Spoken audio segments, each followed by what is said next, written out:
Alright, we return. I can't wait to get back in. One thing, though, with audio, I'm thinking of dropping the music volume just a little bit, maybe to 70%. And then sound effects. I don't know whether sound effects means... Oh, God, my mic's in a really weird position. I don't know whether sound effects means, like, the combat sound effects, because those I want a little bit quieter, but the UI and stuff I want loud. I think that's UI as well. So we'll leave the combat sound effects as they are for now, but maybe dropping the music just a little bit will be nice, because I like all this background audio that he's got going on, but, you know, there's little... It's getting a little bit drowned out. All right. Exit the options menu.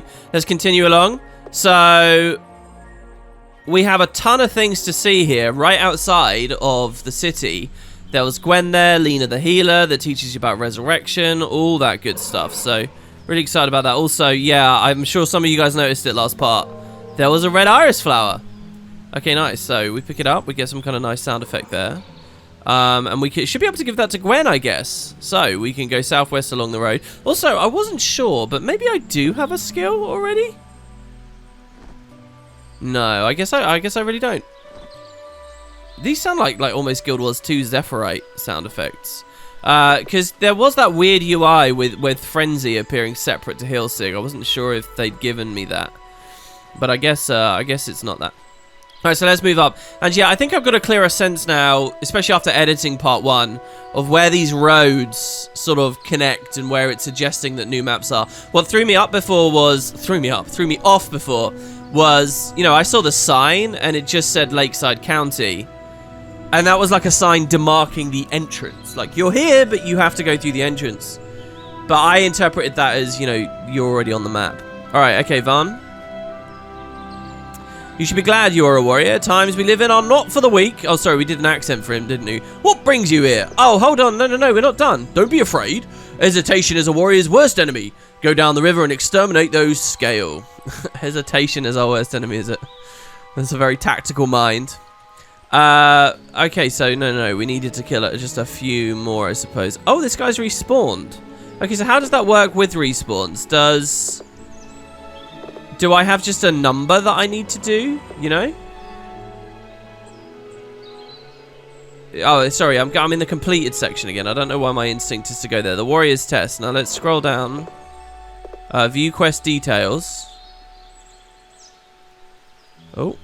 Have we crashed? No. Oh, the scroll wheel does do stuff. Oh, here it very clearly lays out. Alright, Frenzy and the Healing Signet are both rewards from this quest. And it just says, find the scale tad, clear the river. It doesn't say, you know, it's not like 1 of 5 done. Because we did kill one last part, but it looks like he's back. On my mark. So I guess we need to kill them all at once. Oh my god, he's just said, on my mark. That's so good. He's pulled Guild Wars 2 stuff here. Also, guys, the music was really good in the battle sequence before. You'll also notice that the scale is getting 2 energy every strike. Did you guys see that on the last part? Also, he's using slash against me as an actual skill. And it looks like our auto is called Crip Slash. Do you guys see that? Just getting started. I'm not sure Cripple... I mean, that's kind of clever of him because I don't think Cripple's going to be a mechanic because, you know, it's not actual movement-oriented combat. So he can just repurpose that skill as an auto if he likes. Also, notice our adrenaline building up.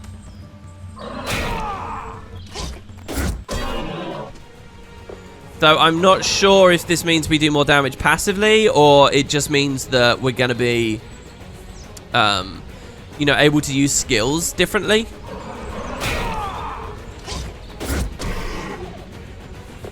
So this music is definitely not Guild Wars music right now. I like it.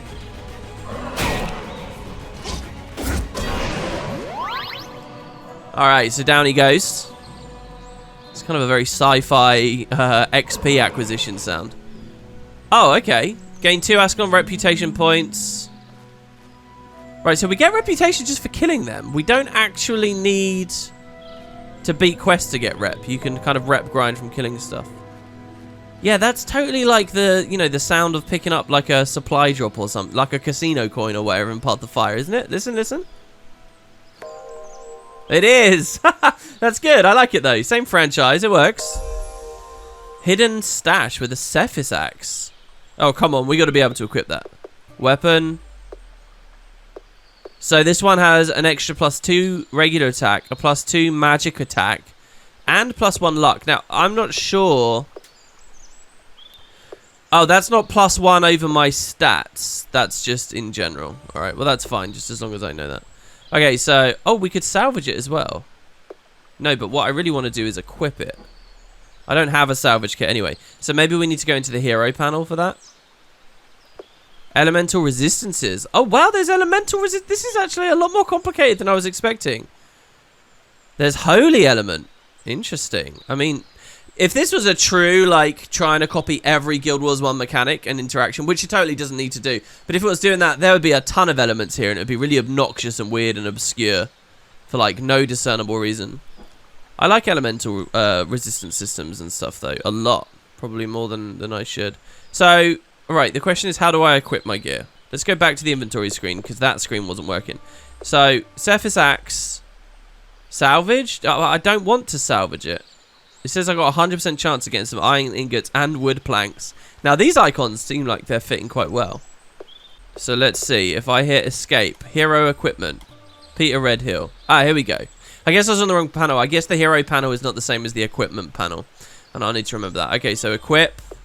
Oh, this is so good. Look, the warrior appears there. Weapon. To the Cephas axe. Nice. All right, there we go. So, we have learned a thing. And there's definitely no... Oh my god, look, there is a crit chance thing here. There's agility and crit chance. They're in the game, but they're not displayed on the other panel. Alright, a little bit clunky, but no worries. We don't have any accessories anyway. Alright, so that's the new weapon equipped. Hopefully that will help us. The other thing I'm wondering is when we get into another fight here, that's a brood crawler.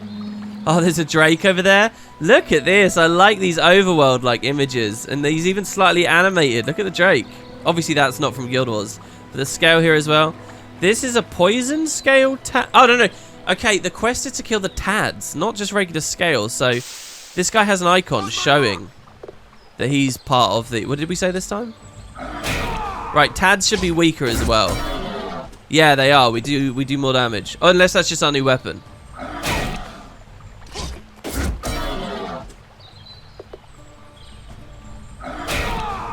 Should be pretty simple. So yeah, what I was wondering as well was, did my health regenerate between the two fights? It looks like it did. I don't know whether that's tied to like a time mechanic or a movement thing.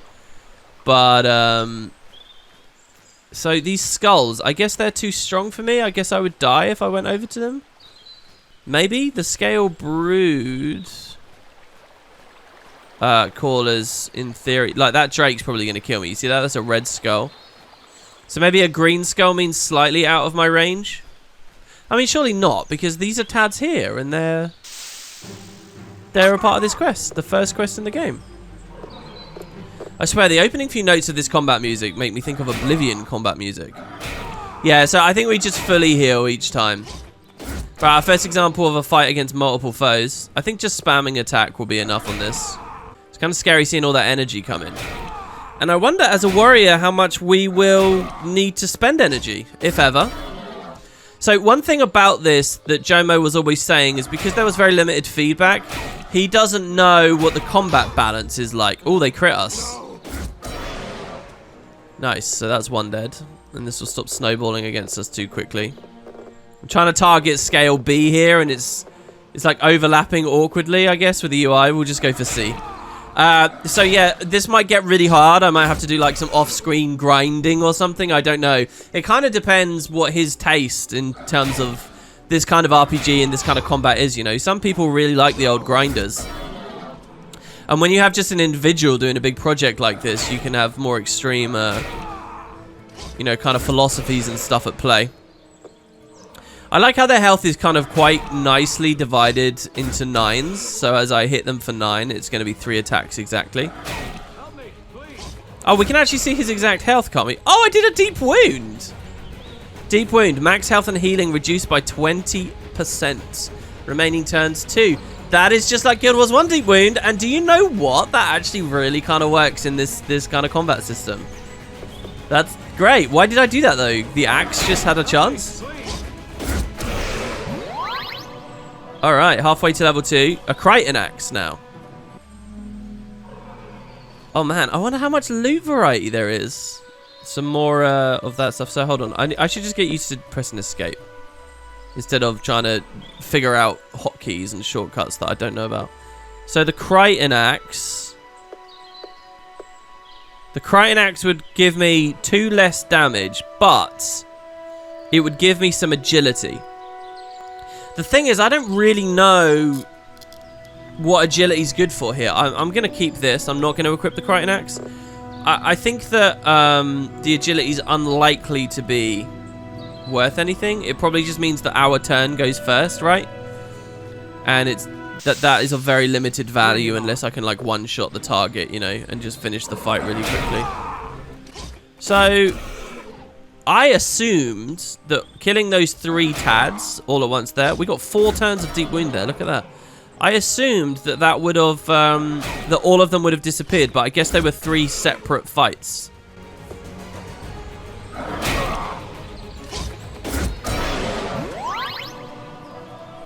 Which I'm happy to do, you know, we're leveling. So last one here, maybe? Bring it on. Bring it on, bitches. Oh, on this one he survived with the 1 health. It never worked out this time. Alright, there you go. By the way, I think now we're not using crippling slash anymore because we don't have a sword. We're using axe attack. Our auto has changed based on the weapon that we're using. It's a nice little touch here. Alright, there you go. Return to Van the Warrior for your reward. That's all of the tads dead. So yeah, it's kind of like the mission system almost, I guess. In that you've got to complete the quest while you're in the zone if it's a kill everything quest, or else they'll like respawn. You might be able to manipulate that for like farm or something. Finally finished off all the scale, did ya? Well, it took you long enough, but I've seen worse. Someday with the right training, you might make something of yourself. I'll start by giving you a couple of skills. I have to say, just by the way, guys, I actually find that a more compelling quest experience than the Guild Wars 1 equivalent. In Guild Wars 1, it's like you right-click a couple of tads and that's it. And like, especially if you're like a ranger or something, you started with a longbow, they just instantly die. That's it. It takes all of 2 seconds. And I guess that there's like some value in teaching people, tutorializing like the idea of what a quest is and, you know, getting more familiar with the controls and stuff. But I think this did it too and had a more meaningful quest experience at the same time. So, yes, thank you. Skills, please. So I can now heal in combat and I get Frenzy. So in the original game, Frenzy makes you take double damage. And it also means you attack faster. So what does it do here? You know, it's kind of weird. Healing Signet while activating in the original game reduces your armor really heavily. So, and these are starter skills back there as well. So there really is kind of like a berserker slant to early warrior gameplay where it's like you're very vulnerable while healing and you're very vulnerable while attacking faster. Before I leave you, take this book. It contains important battle information. Recall any time from your codex. Man, I'm so happy with everything that's here. I would have loved the Mesmer as well, just so I could use Conjure Phantasm and stuff. I'm headed back to town, but I suspect Havasdan will arrive shortly to advise you about what to do next. Oh, no, he's leaving. Wow. Okay, hold on. What did he just say? I got a book. Oh my god, I have a dead bow now. Didn't it say I can use bows? Unidentified Magmus arm. I've got a hammer as well. Oh, I love this. They're the actual items. Key items. Red iris flower. 3 of. What did he say about a book? Was that a lore codex thing, maybe? Let's have a quick look. Books. Conditions and their effects in battle. Bleeding. Lose health at the start of each turn. Agility lowered. Damage scales off attack. Blind. So I can inflict these and be inflicted with them. Physical attacks have a 90% chance to miss. I keep misreading that as almost 8. It's just an O. Lose health at the start of each turn from burning based off of magic. Oh, that's a nice. That's an interesting idea. You scale burning on magic and you scale bleeding on fizz. Dazed, unable to perform actions until the next turn. I'm getting some Divinity memories, honestly. It was the last RPG I played with these kinds of mechanics. Deep wounds. Disease, lose health based off magic, has a chance of spreading to other allies. We got to get some other allies, guys. Lose health at the start of each turn from poison, and weakness reduces our attack stat by 66 and all other stats by 18. Wow. They all make sense. They all translate really well. Distribute stat points. But hold on, I'm only level 1. Oh, I see. So this is where when we level up, we can do stuff. Oh, this is going to be really... So attribute points, I have 0. Tempted to say 8 again. And then upgrade cost, it would cost me 1 point. Maybe the amount that it costs increases the higher you go as well, just like in the original. Okay. Oh, and I bet this window up here is to swap party members. Alright, that all makes sense. It's very weird to me that we have to have a loading screen for this. I guess that's an RPG Maker limitation. So, poor tenants. Follow the road southwest from town to Ashford. They want me to go all the way to Ashford Abbey? Find Miller Upton over there. I remember where that is. That's in a farm outside of Ashford. I wonder if he's in there in this game. Okay. Oh, and let's equip the skills. That was the main thing that I really wanted to do there. Oh, it already has equipped the skills. 5 energy for Frenzy. Interesting, so we will be spending energy. And then the Healing Signet is free, but I wonder, will it actually make us take extra damage? Probably when we're in a fight, we can mouse over and we can see that information, so that's cool. Alright, what do we got? So, Haversdan has come out now, just like in the original.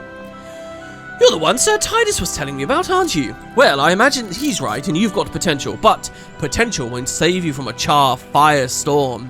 Experience will... Oh my god, I wonder... Oh, I don't know, because I don't know if he implemented Ellie's stuff, but I wonder if char can cast firestorm in here. I wonder if they get ignite arrows and stuff. I suggest you head southwest and talk to Devonna in Ashford. She's bound to have a task or two for you. Alright. That's easy enough. Beautiful day out, isn't it? Enjoy it while you can. Once you head off with Sir Titus, he's bound to lead you to the foulest char-infested dens that there are. What's on your mind? Well, further adventures. I do recommend going to see Devonna in Ashford. The way's simple enough. Just follow the road southwest until you reach the village. I'm sure you'll find Devonna without much trouble. Okay. What's the collector all about? Scale fins? Brownlow. Ah, isn't it a great time to be alive in such a lovely place? This is good. I love how on the nose this is. All that's missing to make this the best morning ever, remember guys, the last day dawns on the Kingdom of Ascalon. Great name for the game, by the way. Would be some good hearty scale stew. Normally I'd hunt them down myself, but a couple of days ago, one got a hard bite in my ankle. Its teeth are still there. Ha ha! What a rowdy one that was, and delicious too. Anyway, you think you can get me scale fins so I can make my soup? I got plenty of things to buy with scale soup. I don't remember this from actual Guild Wars. He might be here. You know, the collector dialogue was always so easy to skip. Buy. Oh, wow, look, it's got the Guild Wars 2 recipe icon. So, sorry, hold on. You do want scale fins, right? That's what it says on the bottom right. It says I have none in possession. Oh, I have 1, I think. But he wants 5 and then 7. So he will give me a Survivor Iron Helm of Attack recipe. So wait, we can craft? There's a crafting system? Or he can give me a Devourer egg. Why would I want to trade fins for a Devourer egg? I wonder if that's like a, you know, an implicit quest of some kind to get the egg.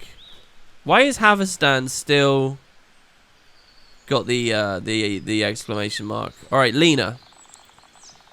With all the dangers out on Lakeside, I can't believe the number of people who go running around by themselves. Why, I've already got my hands full resurrecting fallen soldiers without some novice adding to the burden.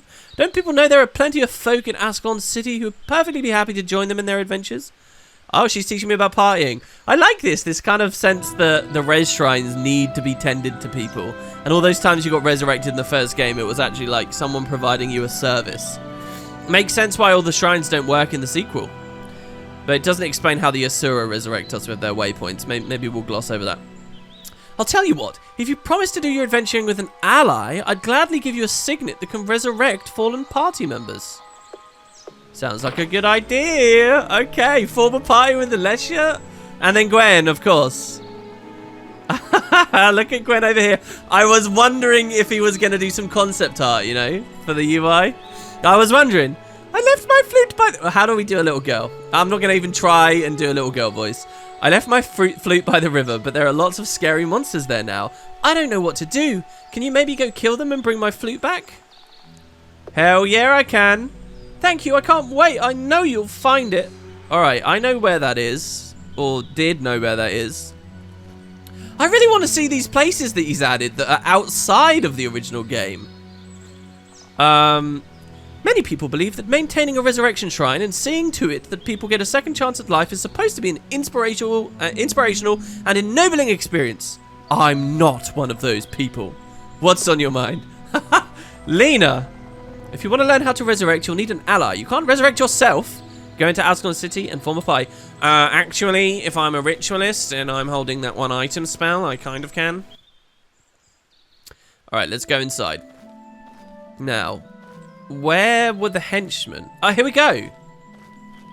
Well, Alessia looks like a bald, warrior dude. I guess she was bald. I forgot this. Yeah, I never mentioned in part 1, anyone watching this video who never played Guild Wars 1. Hopefully this is accessible to you. But, the armor we saw that looked really weird, it's because it's tattoo armor. They kind of had tattoos as an armor type. You have the face of someone who's been pestered by Lena into finding an adventuring partner. That's right. Though she did offer me a resurrection signet, should I find someone? I love this. We have dialogue. That was never true before.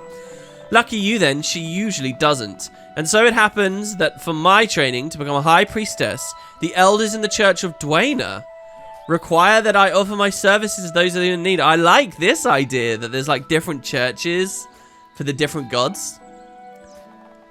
Alessia was added to your party. By the way, wow, it really is 10 years ago, guys. I don't know whether I've ever been pronouncing Alessia correct. Is it that, or is it just Alicia?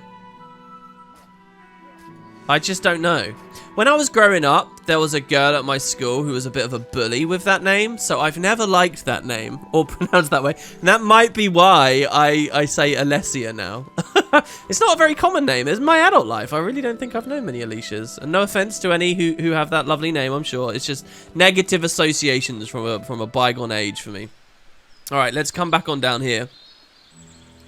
And by the way, she's following us properly. That's really nice. Now, Lena, can we have a resurrection signet? You got yourself an ally, you say. Well, then I'll give you this resurrection signet that you can raise your allies. You might save me some work. So I wonder if this is one per encounter, you know?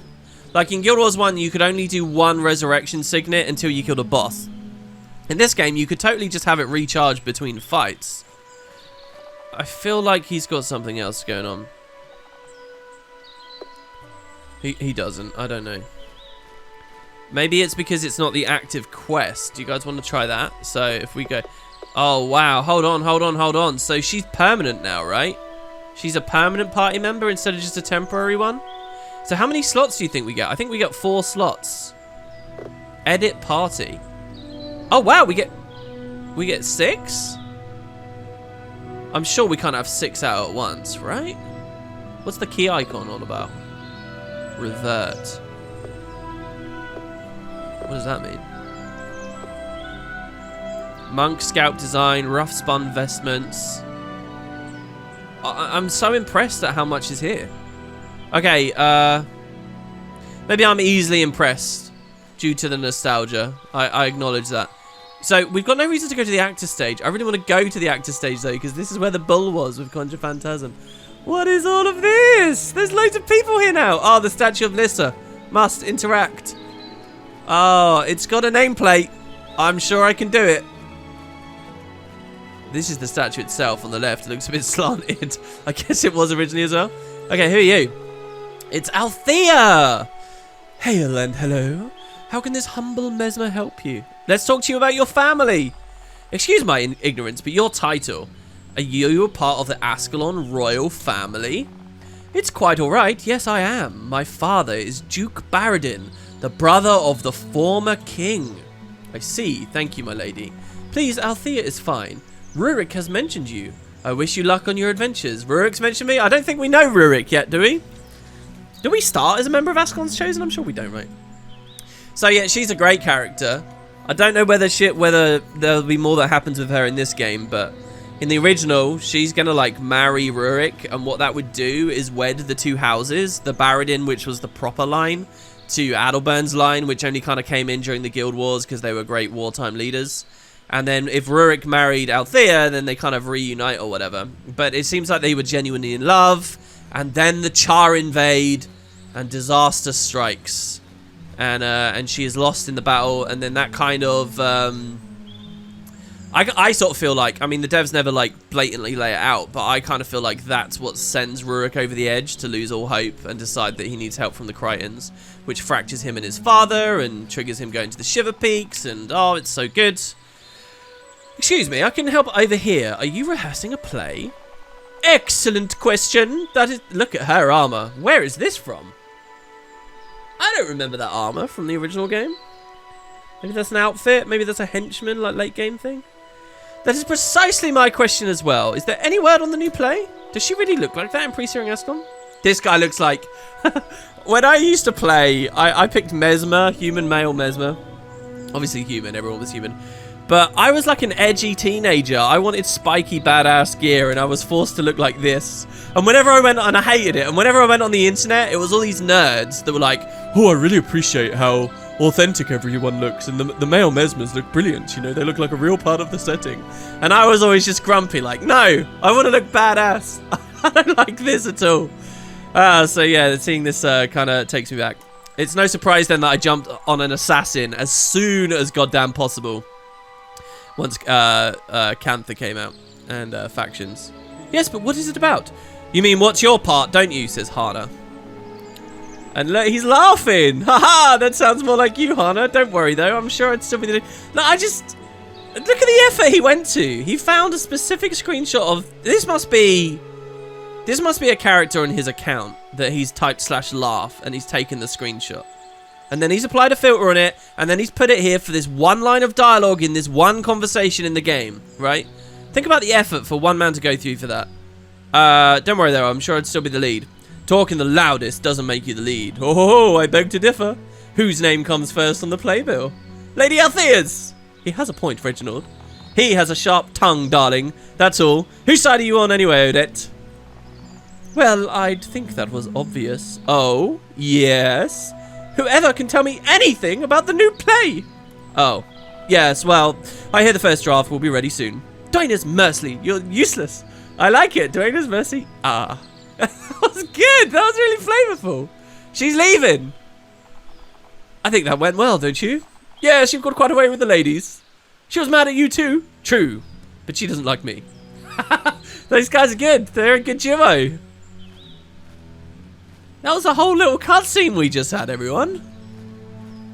Captain Osric.